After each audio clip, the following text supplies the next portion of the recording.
سبح للہ ما فی السماوات والارض، ہر چیز اللہ کی تسبیح بیان کر رہی ہے جو آسمانوں میں ہے یا زمین کے اندر.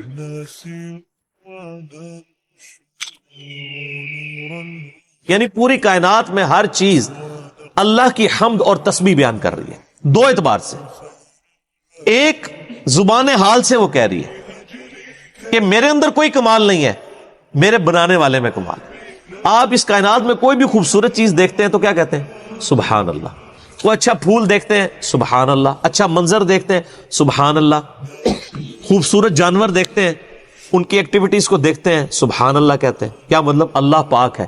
یعنی یہ عیب سے پاک نہیں ہے، بلکہ عیب سے پاک وہ ہے جس نے اتنی پرفیکشن کے ساتھ کریشن کو کریٹ کیا. تو ہر کائنات کے اندر مخلوق، چاہے انسان ہو، جن ہو، حیوانات ہو، نباتات ہو، ان کو دیکھ کر خدا کی یاد آتی ہے کہ بنانے والے کا کمال ہے. تو گویا ہر چیز اپنے دیکھنے والے کو مجبور کر رہی ہے کہ لوگ اللہ کی تسبیح بیان کریں. تو لہٰذا وہ اپنی پریکٹیکل شکل و صورت سے اللہ کی تسبیح کے اوپر گواہ ہے. ہر چیز اس کائنات. ایک تو یہ اس کی تفسیر بنتی ہے. اور دوسری سورہ بنی اسرائیل میں بھی آیا کہ اس کائنات میں کوئی چیز بھی ایسی نہیں ہے جو اللہ کی حمد کے ساتھ اس کی تسبیح نہ بیان کرتی ہو، لیکن تم اللہ تعالیٰ کی ان مخلوقات کی تسبیحات کو سمجھ نہیں سکتے. جیسے سورۃ الرعد میں آیا کہ یہ جو بجلی گرجتی ہے یہ بھی اللہ کا ذکر ہے. حتیٰ کہ صحیح بخاری میں موجود ہے، سیدنا عبداللہ ابن مسعود رضی اللہ تعالیٰ عنہ علیہ السلام کہتے ہیں کہ نبی علیہ السلام کے مبارک زمانے میں ہم نے کئی بار یہ آبزرو کیا کہ ہم کھانا کھا رہے ہوتے تھے تو لقمے میں سے اللہ کی تسبیحات کی آواز آتی تھی. اچھا، یہ جو معجزات ہیں نا، یہ جب نبی دنیا میں موجود ہوتا ہے نا تو ان کی موجودگی میں ظاہر کیے جاتے ہیں تاکہ نبی کے جو اصحاب ہیں ان کا ایمان جو ہے وہ مضبوط لیول کا ہو جائے، کیونکہ باقی امت تک تو پیغام ان اصحاب نے پہنچانا ہوتا ہے، لہٰذا ان کے ایمان کو ایک پیک تک پہنچایا جاتا ہے. سر یہی وجہ ہے نا، آپ دیکھیں کہ باقی جتنے بڑے بڑے لیڈرز آئے ان کی زندگیوں میں انقلاب آئے، اور ہمارے محبوب صلی اللہ علیہ وآلہ وسلم کی مبارک زندگی میں صرف انقلاب آیا عرب کی سرزمین میں. آپ کی وفات کے بعد جبکہ اکثر قبائل عرب کے مرتد بھی ہو گئے، کئی لوگ جو فتح مکہ پہ مسلمان ہو چکے تھے اور قانوناً صحابی تھے وہ دوبارہ سے کفر اختیار کر لیا اور مرتد ہو گئے، اور خلفائے راشدین خصوصاً سیدنا ابوبکر صدیق رضی اللہ تعالیٰ عنہ علیہ السلام کے خلاف کھڑے ہو گئے. ایسی صورتحال میں کسی کو نظر آتا تھا کہ رومن اور پرشین امپائر گر جائے گی؟ لیکن صحابہ کا پیشن تھا کہ ہمارے نبی نے ہم سے وعدہ کیا ہے، بخاری اور مسلم دونوں میں حدیث ہے کہ عنقریب کیسر ختم ہو جائے گا، صدیوں کی رومن امپائر، اور قیامت تک دوبارہ کوئی کیسر نہیں ہوگا. عنقریب کسرا بھی ختم ہو جائے گا اور قیامت تک کوئی کسرا نہیں ہوگا، یعنی پرشین امپائر بھی ختم. تو سر دیکھیں ود ان 5 ایئرز رومن اور پرشین امپائر گر گئی. رومن امپائر کے اوپر فیصلہ کن جنگ ہوئی یرموک میں، اور اس کے بعد قادسیہ میں کسرا کے خلاف جنگ ہوئی. پرشین امپائر بھی مسلمانوں کے پاس آ گئی، اور رومن امپائر جو بچی کھچی رہی وہ جزیہ دینے پر مجبور ہو گئی. تو نبی علیہ السلام کی وفات کے بعد یہ سارا انقلاب عالمی سطح کے اوپر آیا. یہ آپ کے نبی ہونے کی دلیل ہے الحمدللہ. تو کائنات میں ہر چیز اللہ تعالیٰ کی تسبیح کر رہی ہے، زبان حال سے بھی، اور ایسی تسبیح ایسی آواز میں کرتی ہے جس کو ہم سمجھ نہیں سکتے. وَهُوَ الْعَزِيزُ الْحَكِيمُ، اور وہی غالب ہے اور حکمت والا ہے. اس دنیا میں اگر کوئی غالب ہو جائے نا تو اس سے کہیں نہ کہیں کوئی نہ کوئی غلطی ہو ہی جاتی ہے، کسی کے ساتھ زیادتی ہو ہی جاتی ہے جب اس کے پاس اتھارٹی آ جائے. یہ اللہ ہے جس کے پاس ہر چیز کی اتھارٹی ہے، لیکن اس کی صفت کو، اس کی دوسری صفت حکمت والی ایسا بیلنس کرتی ہے، کسی کے ساتھ زیادتی نہیں کرتا بلکہ ڈھیل دیتا ہے. وَكَتَبَ عَلَى نَفْسِهِ الرَّحْمَةِ، ہم نے اپنے اوپر لازم کر لیا کہ ہر حال میں رحم ہی کریں گے. بخاری اور مسلم کی حدیث ہے کہ نبی علیہ السلام نے فرمایا اللہ تعالیٰ نے مخلوقات کی پیدائش سے پہلے اپنے پاس عرش پہ یہ عبارت لکھ لی تھی کہ میری رحمت میرے غضب پر سبقت لے جانے والی. یہ برابر بھی ہوتی نا تو ہمارے لیے مصیبت کھڑی ہو جاتی، سبقت لے جانے. اور آپ دیکھ لیں کہ اللہ تعالیٰ غالب ہونے کے باوجود حکمت ہے کہ وہ ڈھیل دیتا ہے کہ میرے بندے میرے طرف لوٹ آئے.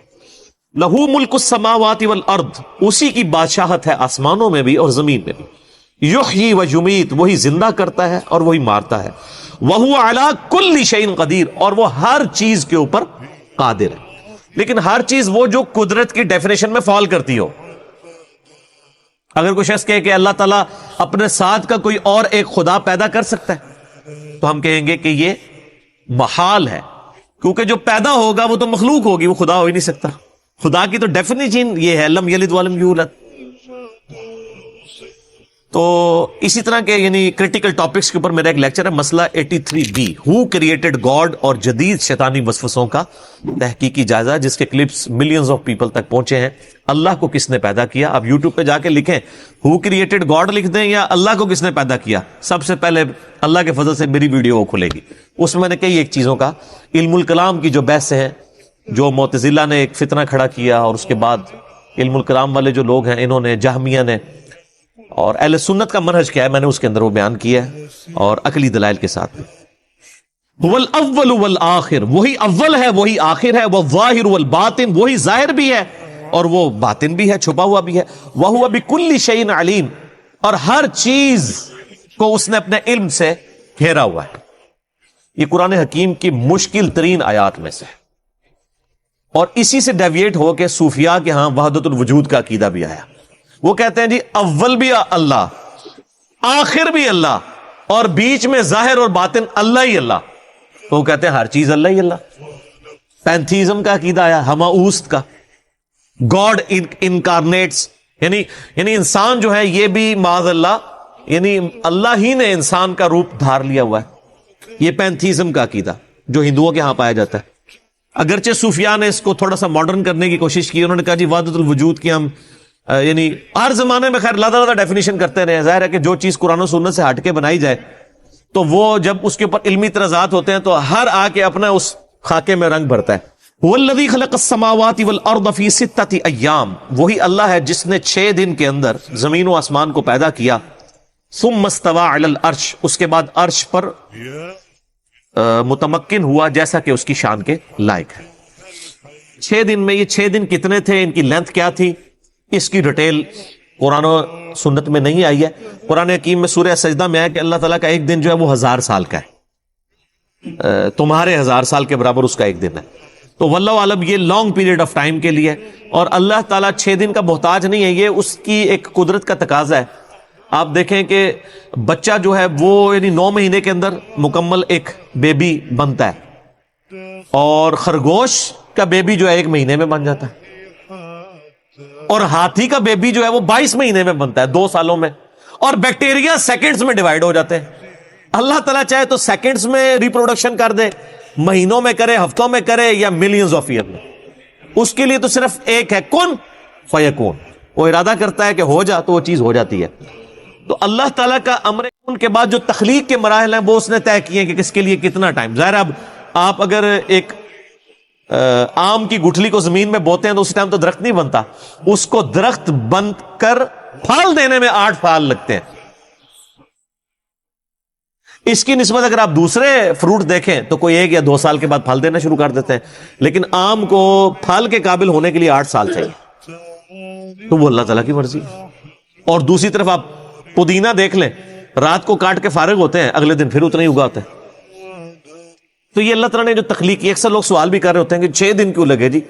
تو 6 دن لگے یا 6 سیکنڈ لگے، اللہ تعالیٰ نے اپنی حکمت کے تحت یہ چیزیں، جیسے اللہ تعالیٰ نے حکمت کے تحت یہ چیز اسٹیبلش کی ہے کہ میرا پیغام پیغمبروں کے ذریعے پہنچے گا. ورنہ اللہ تعالیٰ کو پیغمبروں کا محتاج ہے کیا؟ کتابوں کا محتاج ہے کیا؟ نہیں. لیکن اس نے یہ حکمت اڈاپٹ کی ہے. اسی طریقے سے اللہ تعالیٰ نے ماں کو ذریعہ بنایا ہے بچے کی پیدائش کا، وہ چاہے تو باپ کو بھی بنا سکتا تھا، لیکن یہ ول آف گاڈ ہے. یعنی یہ ایک ملحدین بھی اس طرح کے کوشچنز کرتے ہیں، تو ہر چیز کا سوال کے اینڈ پہ جواب آپ دیں گے ول آف گاڈ. اور اس کو سورۃ الانبیاء میں اللہ تعالیٰ نے فرمایا لا يسأل عما يفعل وهم يسألون. اللہ کو کوئی نہیں پوچھ سکتا کہ اس نے ایسے کیوں کیا، وہ سب کو پوچھ سکتا ہے کہ اس نے ایسے کیوں کیا. اللہ کو کوئی نہیں پوچھ سکتا. ٹھیک ہے جی.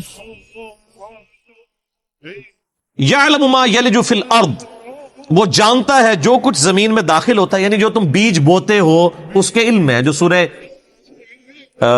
الانعام میں آیا نا کہ زمین کی گہرائیوں میں کوئی بیج نہیں پھوٹتا، نہ سمندروں کے اندر کوئی درختوں کا پتا، نہ خشکیوں میں کوئی درختوں کا پتا گرتا ہے مگر اس کے علم سے.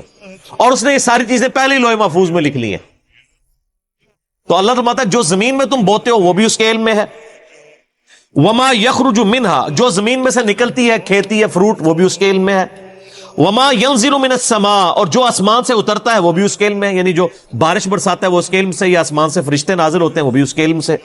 وما يعرج فيها، اور جو آسمان پہ چڑھتا ہے، یعنی یہ ایویپوریٹ ہو کے جو پانی اوپر کی طرف چڑھتا ہے یا ہمارے اعمال اوپر کی طرف اٹھائے جاتے ہیں. مسلم شریف میں حدیث ہے نا، ہر منڈے کو اور ہر تھرسڈے کو اللہ تعالیٰ کی بارگاہ میں نامہ اعمال پیش کیا جاتا ہے.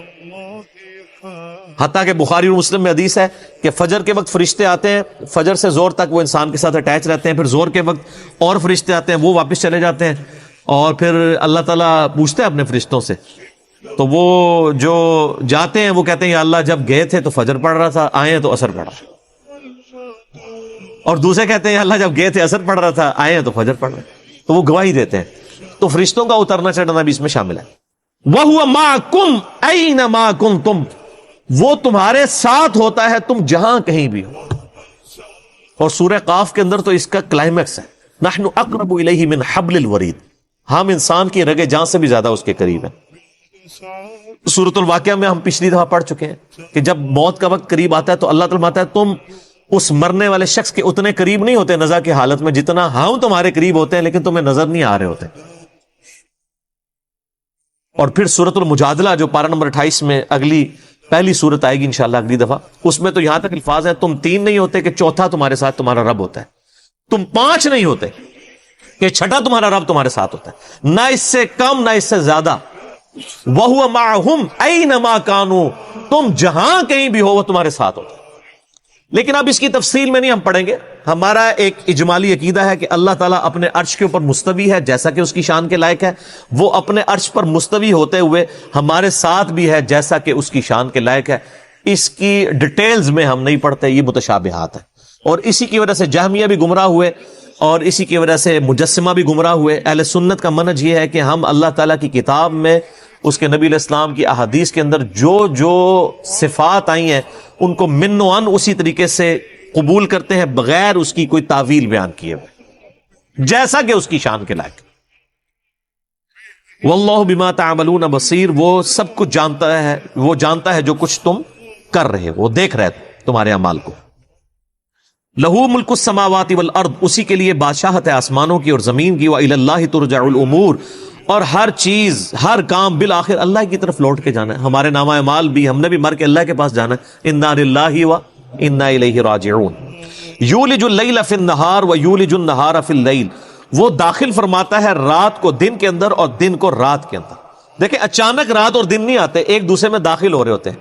وہ پھوٹتی آہستہ آہستہ مشرق سے، پھر روشنی ہو جاتی ہے، پھر اس طریقے سے غروب ہوتے ہوتے آہستہ آہستہ روشنی کم ہوتی ہے، پھر بالکل رات ہو جاتی ہے. تو یہ اللہ تعالیٰ کا، یعنی یہ بھی انڈائریکٹلی اس چیز کی طرف اشارہ ہے کہ زمین گول ہے. یہ صرف گول چیز کے ساتھ ایسا معاملہ ہو سکتا ہے، چوکور کے ساتھ تو ابرپٹ چینج آ جاتی ہے. وَهُوَ عَلِيمٌ بِذَاتِ الصُّدُورِ، اور اس کا علم کیا ہے؟ وہ تو سینوں کے چھپے ہوئے رازوں کو بھی جانتا ہے. اللہ اکبر.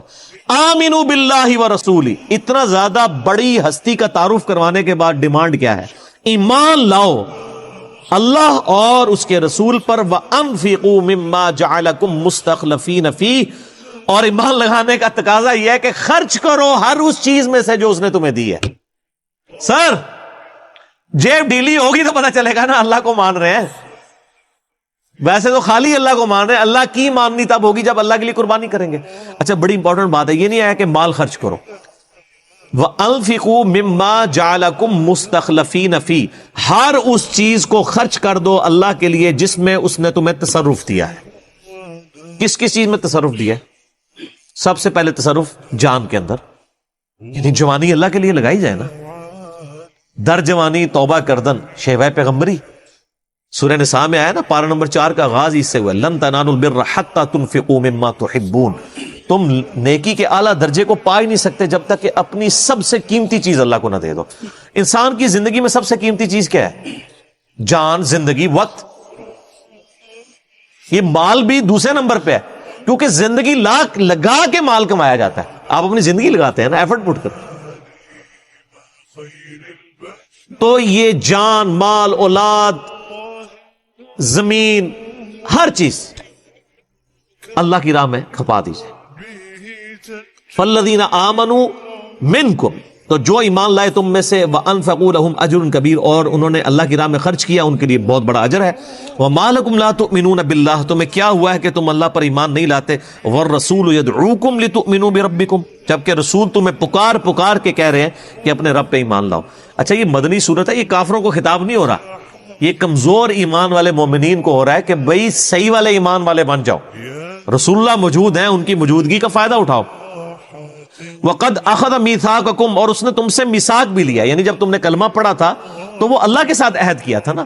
تو لا الہ الا اللہ محمد رسول اللہ کا تقاضا یہ ہے کہ توحید میں اللہ کو مانو، محمد رسول اللہ صلی اللہ علیہ وآلہ وسلم کو اپنا راہبر تسلیم کرو۔ اور ایک وہ عہد الست بھی ہے جو ہماری روحوں سے لیا گیا، الست بربکم قالوا بلی، جو سورۃ الاعراف میں آیا، تو تم سے عہد لے چکا ہے۔ ان کنتم مومنین، اگر تم واقعی یقین کرنے والے ہو تو یہ عہد تم کر چکے ہو اللہ سے۔ هو الذی ينزل علی عبدہ آیات بینات، وہی اللہ ہے جو اپنے اس بندے خاص نبی علیہ السلام کے اوپر روشن آیات نازل فرماتا ہے، لیخرجکم من الظلمات الی النور، تاکہ تمہیں گمراہی کے اندھیروں سے ہدایت کی روشنی کی طرف لے جائے۔ اچھا گمراہی ہمیشہ جمع کے سیغے میں آئی ہے اور ہدایت ہمیشہ سنگل کے سیغے، لہذا یہ کہتے ہیں نا سارے بزرگوں کے طریقے حق میں نا آ رہے کلپ انشاءاللہ 2-3 تک نا والا کلپ بھی سارے حق پہ ہوتے تو قرآن حکیم میں جمع کے سیغے میں آتا نا۔ سٹارٹ ہی سے ہو رہا ہے اہدنا الصراط المستقیم، اے اللہ ہمیں سیدھے راستے پر چلا جس پہ چل کے تیرے لوگ انعام یافتہ قرار پائے۔ یعنی وہ چلنے والے تو جمع میں ہیں لیکن چل رہے ایک کے اوپر ہے۔ یہ نہیں ہے کہ ایک کہتا ہے جی رفع الیدین منسوخ ہو چکا ہے اور دوسرا کہتا ہے نہیں کرو، ایک کہتا ہے فاتحہ پڑھو گے تو نماز ہوگی، دوسرا کہتا ہے پڑھو گے تو منہ میں انگارہ رکھ دوں گا، اور کہتے ہیں سارے ایک ہی دریا میں سے نکلے ہوئے۔ وہ ایک کیڑی کہانیاں اللہ دے بندو پرانیاں نے، انجینئرنگ تو پہلے دی کہانیاں نے۔ یعنی اگر ایک پانی میٹھے پانی کے دریا میں سے 5 نہریں نکالی جائیں تو یہ تو نہیں ہوگا ایک کڑوی ہو ایک کھٹی ہو ایک، ساری ایک جیسی ہونی چاہیے۔ تو ایک جگہ سے نکلی ہوئی ہے اے وچ کسی نے نہ کام پایا ہے، ٹھیک ہے نا۔ تو وہ جنہوں نے پایا ہے وہ تمہیں پتہ ہے، بزرگوں نہیں، بزرگوں کی خدمات ہے ساری۔ تو اللہ تعالیٰ مارے تاکہ تمہیں گمراہی کے اندھیروں سے نکالے ہدایت کے نور کی طرف۔ وَإِنَّ اللَّهَ بِكُمْ لَرَؤُوفٌ رَحِيمٌ، اور بے شک اللہ تعالیٰ تو تم پر نہایت شفقت فرمانے والا مہربان ہے۔ یعنی اللہ تعالیٰ یعنی اس کی شفقت ہے کہ کتاب نازل کی، اپنے پیغمبر کو بھیجا کہ کوئی چیز باقی نہ رہے اس حوالے سے کسی قیامت والے دن کوئی یعنی کلیم نہ کر سکے کہ اللہ مجھے بات سمجھ نہیں آئی تھی۔ یہ اس کے رحم کا تقاضا ہے، اور سب سے بڑا رحم کہ قرآن حکیم میں جو قیامت کے دن کے منظر ہیں جو ہونا ہے فزیکلی وہ سب کچھ پہلے ہی کر کے بتایا جا رہا ہے اور اس کی ویڈیو چلائی جا رہی ہے کہ یہ ہوگا۔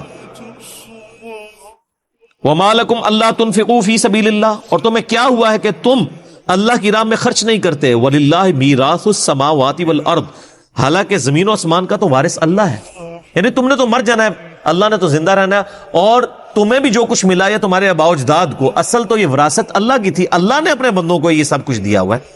جب اللہ کے مال ہی میں سے اللہ مانگتا ہے تو تم دیتے نہیں ہو۔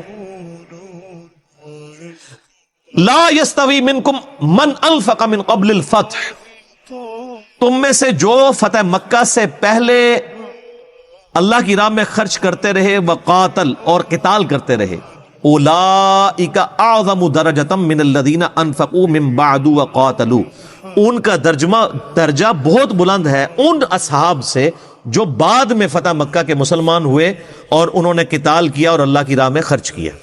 دیکھ لیں یہ آیت ہی بتا رہی ہے کہ وہ جو سارا خطاب تھا وہ صحابہ سے تھا، کافروں سے نہیں تھا کہ بھی ایمان لاؤ، ایمان لانے کا جو حق ہے اللہ کی راہ میں خرچ کرو۔ اور کیا ہوا ہے کنجوسی کیوں کرتے ہو جبکہ سب کچھ اللہ نے تمہیں دیا ہے؟ اور اب آ گیا اور اسی آیت کے اندر کہ جو فتح مکہ سے پہلے مسلمان ہوئے اور انہوں نے اللہ کی راہ میں خرچ کیا اور قتال کیا، اور جو بعد میں وہ برابر نہیں ہو سکتے۔ ظاہر ہے کہ بعد میں تو گولڈن پیریڈ شروع ہو گیا، یہ تو بہت بڑا فرق ہے۔ اس سے بڑا فرق تو صحیح مسلم کی اس حدیث کے اندر ہے، انٹرنیشنل نمبر کے مطابق 6488۔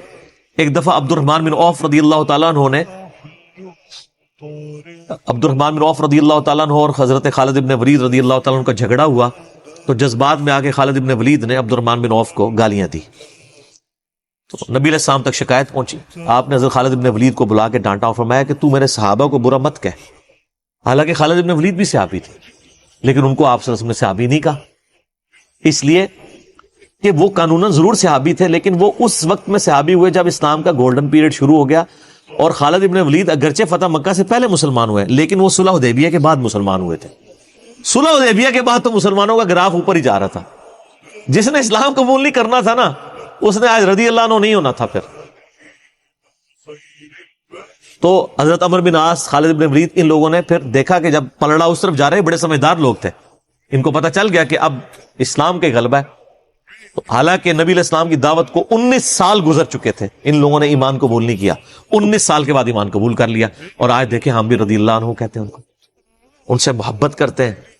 اور بعد میں جو اللہ تعالیٰ نے ان کے ذریعے اتنی بڑی خدمات لی، یعنی رومن اور پرشین امپائر کے اوپر مسلط کر دیا حضرت خالد بن ولید رضی اللہ تعالیٰ عنہ کو، وہ عمر سیریز کے اندر آپ دیکھ لیں۔ تو یہ اللہ تعالیٰ کی رحمت تھی، یعنی یہ بھی فرق موجود ہے کہ، اور پھر آپ نے اس وقت فرمایا تھا کہ خالد اگر اب تم احد پہاڑ کے برابر سونا بھی خیرات کر دو نا، تو میرے اصحاب میں سے جس نے ایک مد گندم خیرات کی ہے نا 600 گرام، اس کے آدھ کو بھی نہیں، یعنی 300 گرام کو بھی، ایک پاؤ گندم کے برابر بھی نہیں پہنچ سکتے تم اگر احد پہاڑ کے برابر بھی سونا خیرات کر۔ یہ وہ حدیث ہے جو ہمارے اہل سنت میں بریلوی، دیوبندی، اہل حدیث تینوں کے علماء اور بزرگ دو نمبری کرتے ہوئے آدھی حدیث بیان کرتے ہیں۔ میرے صحابہ کو برا مت کہو، اگر تم میں سے کوئی احد پہاڑ کے برابر سونا بھی خیرات کر دے تو ان کے ایک بدھ کو نہیں پہنچ سکتا۔ پچھلا پورشن بیان ہی نہیں کرتے۔ وہ کیوں نہیں بیان کرتے؟ اس لیے کہ ان کو پتا ہے کہ حضرت معاویہ کے دور میں حضرت علی پہ ممبروں پہ سب و شتم ہوتا تھا، تو کسی کے دماغ میں یہ بات ہی نہ آ جائے کہ یار یہ تو اولین صحابہ کو ہی کہا گیا تھا کہ میرے سینئر صحابہ کو گالی نہیں نکالنی ہے، کہ خالد ابن ولید جو فتح مکہ سے پہلے مسلمان ہوئے ہیں ان کی گالی عبد الرحمن بن عوف کے حق میں برداشت نہیں ہو رہی، تو جو معافی مانگ کے طلقاء ہیں فتح مکہ پہ مسلمان ہوئے ہیں، حضرت معاویہ اور ابو سفیان رضی اللہ عنہما، وہ اگر مولا علی پر لعنت کروائیں تو آپ امیجن کر سکتے ہیں عبد الرحمن بن عوف کا کیا مرتبہ ہے حضرت علی کے مقابلے پہ۔ تو انہوں نے آدھی حدیث میرے سے، اور پھر ہمیں سنا رہے ہوتے ہیں، اوہ اپنے بابیاں نو سناؤ، ٹھیک ہے، جنہوں نے آل امیہ کا جھوٹا دفاع کیا۔ ہم نے تو بتایا کہ بھئی بخاری مسلم کی حدیث ہے، میری بیٹی فاطمہ بھی چوری کرے گی اس کے ہاتھ بھی کٹیں گے۔ آج جو لوگ صحابہ پر لعنت کر رہے ہیں نا، ان سے بڑے مجرم وہ لوگ ہیں جنہوں نے حضرت علی پہ اپنے دور کے اندر لعنت کروائی ہے، کیونکہ ان کو تو نبی کی صحبت بھی ملی تھی۔ آج تو 1400 سال گزر چکے ہیں، آج کے کمزور مسلمان کو آپ بینیفٹ آف ڈاؤٹ دے سکتے ہیں کہ اس کو پتہ نہیں، اس تک تو جو ٹوٹا پھوٹا دین پہنچا اس نے یہی سمجھا کہ یہ صحاب جو ہیں وہ اہل بیت کے دشمن تھے، لیکن جنہوں نے نبی علیہ السلام کا مبارک زمانہ پایا اس کے باوجود حضرت علی کے ساتھ زیادتیاں کی ہیں، وہ اللہ کے سامنے کیا آرگومنٹ کریں گے؟ ٹھیک ہے، تو یہ بینچ مارک، اس پہ میرا مسئلہ نمبر 96 آپ دیکھ لیں، عظمت صحابہ، رد المنافقین اور سنی شیعہ کے اختلاف کا تحقیقی جائزہ۔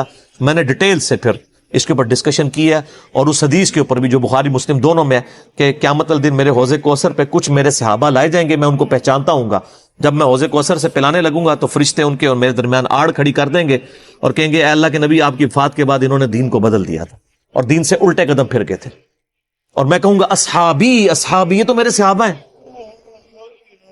اور جب یہ پتہ چلے گا پھر آپ فرمائیں گے سحقن سحقن لمن غیر بعدی، سحقن سحقن لمن بدل بعدی، ان پر پھٹکار ہو جنہوں نے میرے بعد میرے دین کو بدل دیا، ان پر پھٹکار ہو جنہوں نے میرے بعد میرے دین کے اندر بدعت کو جاری کیا۔ یہ حدیث بخاری اور مسلم دونوں میں ہے، اور عبداللہ ابن ابی ملیکہ تابعی جب یہ حدیث بیان کیا کرتے تھے نا تو اینڈ پہ دعا کیا کرتے تھے، بخاری مسلم کے الفاظ ہیں، اے اللہ ہم تجھ سے دعا کرتے ہیں کہ تیرے نبی کی وفات کے بعد ان کے دین سے الٹے قدم نہ پھریں، اور ہم بھی دعا کرتے ہیں کہ اے اللہ اللہم من احییتہ منا فاحیہ علی الاسلام ومن توفیتہ منا فتوفہ علی الایمان، آمین۔ وَكُلًّا وَعَدَ اللَّهُ الْحُسْنَى، لیکن نبی کی صحبت کی برکت سے الٹیمیٹلی اللہ تعالیٰ نے سب کے ساتھ اچھا وعدہ کیا ہوا ہے، یعنی نبی علیہ السلام کے اوپر جو اصحاب چاہے بالکل اینڈ پہ بھی ایمان لے کر آئے، بشرطے کہ وہ مرتے دم تک ایمان پر قائم رہے، ان کی کمزوریوں سے اللہ تعالیٰ درگزر فرما کے الٹیمیٹلی ان کے لیے اچھا انجام کرے گا، جنت والا۔ اور یہ صرف صحابہ کی خصوصیت نہیں ہے، بلکہ پوری امت میں جس نے بھی مرتے دم تک ایمان پر قائم رہا اس کے لیے اچھا وعدہ ہے۔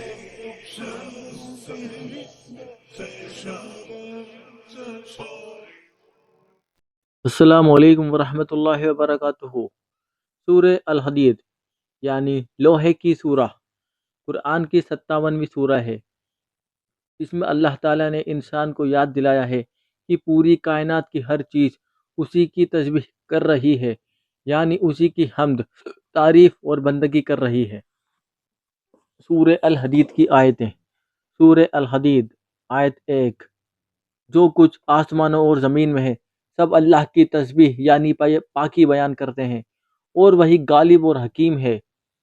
تفسیر۔ ابن کثیر رحمہ اللہ تفسیر میں لکھتے ہیں کہ یعنی تمام مخلوق چاہے وہ زندہ ہو یا بے جان، سب اپنے حالات اور صفات کے ذریعے اللہ کی پاکی بیان کرتی ہیں۔ ہر چیز اس بات کی گواہی دیتی ہے کہ اس کا پیدا کرنے والا ایک ہے اور وہ ہر عیب سے پاک ہے۔ دوسری سوروں میں بھی یہی بیان ہے۔ سورہ الحشر آیت 1 میں جو کچھ آسمانوں اور زمین میں ہے سب اللہ کی تسبیح بیان کرتے ہیں۔ سورہ صف آیت 1 اسی طرح کا بیان دوبارہ، تاکہ انسان کو احساس رہے کہ تسبیح صرف انسانوں تک سمت نہیں ہے۔ سورہ نور آیت 41 کیا تم نے نہیں دیکھا کہ اللہ کی تسبیح کرتا ہے جو کچھ آسمانوں اور زمین میں ہے، اور پرندے اپنے پنکھ پھیلائے ہوئے ہیں، ہر ایک نے اپنی نماز اور تسبیح جان لی ہے۔ تفسیر۔ ہر پرندہ، ہوا، پانی، پیڑ، پتھر سب اپنی اپنی زبان میں اللہ کی تسبیح کر رہے ہیں، انسان نہیں سمجھ پاتا لیکن اللہ سنتا ہے۔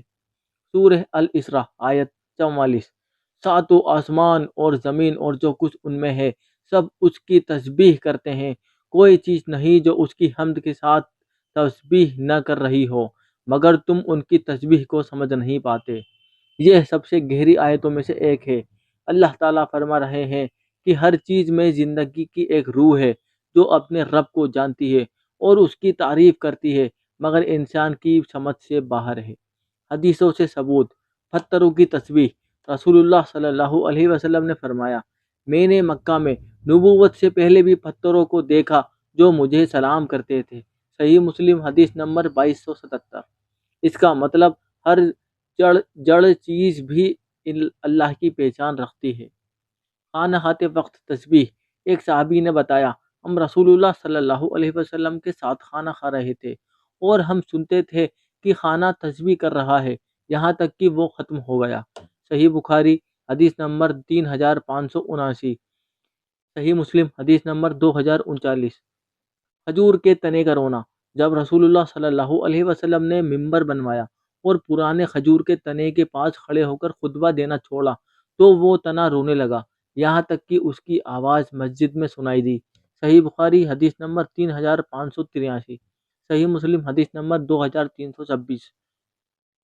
یعنی بے جان چیزیں بھی اللہ کے نبی صلی اللہ علیہ وسلم کو پہچانتی تھی اور اللہ کی طرف جھکاؤ رکھتی تھی۔ سب کا مطلب۔ ان تمام آیتوں اور حدیث سے یہ ثابت ہوتا ہے کہ ہر چیز زندہ ہو یا بے جان اللہ کی تعریف اور تسبیح کر رہی ہے۔